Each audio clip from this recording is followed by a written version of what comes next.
There's no love lost between Ted Cruz and the mainstream media. In fact, the senator from Texas told me in an interview that he considers virtually all journalists to be partisan Democrats. And lately he's been saying journalists want Donald Trump to win the nomination or giving him all this airtime, and they're biased in favor of Trump because they secretly believe that Trump would be the weakest nominee against Hillary. Well, he has very definite views on the media, but Senator Cruz is starting to get, if not more favorable coverage, well, then more respectable coverage because he's getting kind of hot.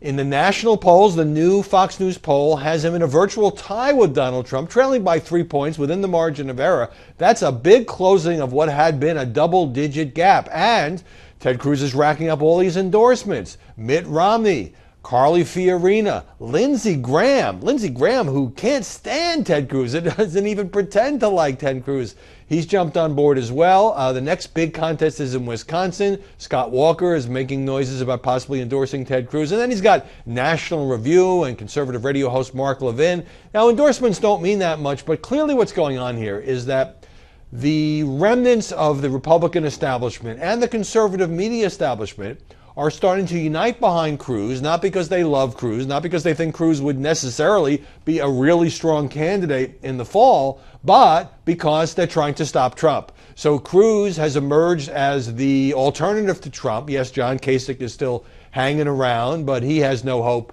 of anything other than a brokered convention. And in fact, Ted Cruz would have to win 80% of the remaining delegates to get to 1237, but if he starts winning some states, as opposed to losing 4 out of 5 contests to Trump, then he could position himself as a more plausible alternative in Cleveland if Donald Trump can't get there either and doesn't win on the first ballot. So a real shift, a real moment for Ted Cruz, and a guy who was probably a long shot when he started out this race, now one of 2 or 2.5, you might say, men still standing for the Republican nomination. So the media, I think, are, even when they're not writing about Heidi Cruz and Melania Trump and the nude photo, when they're on the more serious stuff, I think are starting to at least take Cruz more seriously and take note of the fact that he's getting all this backing from the Washington cartel, the very cartel that Cruz has spent his entire career as a senator running against.